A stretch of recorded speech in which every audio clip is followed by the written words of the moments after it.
İbrahim ne?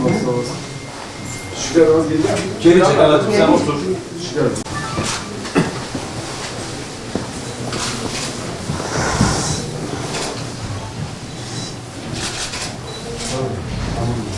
İbrahim. Ana,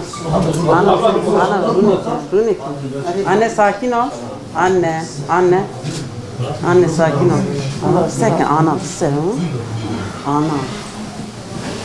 Anne sakin ol. Bir şey yok. Otomobilleri ayağa kalkmasın olur.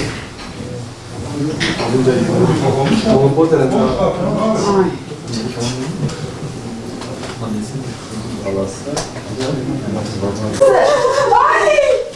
Abi kalkmayın. Kalkma lütfen.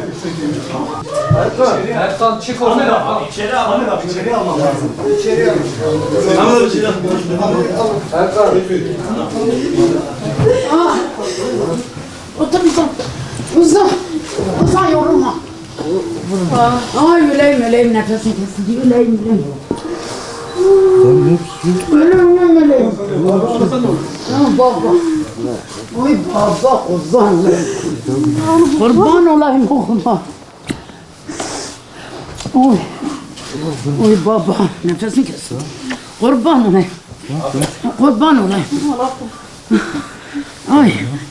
Allah kurban olsun. Ana ayakkabıların halidir. Oy. Kurban olayım. Rabbim şükürler olsun. Yerden git. Şükürler olsun. Kurban olayım. Evet tamam arkadaşlar. Teşekkür ederiz. Teşekkür ederiz arkadaşlar. Teşekkür ederiz arkadaşlar. Sağ olun. Tamam. Kurban olayım. Tamam. Buyurun. Kurban olayım. Şükürler olsun. Ya Rabbi şükür. Ya Rabbi şükür. Kurban olayım.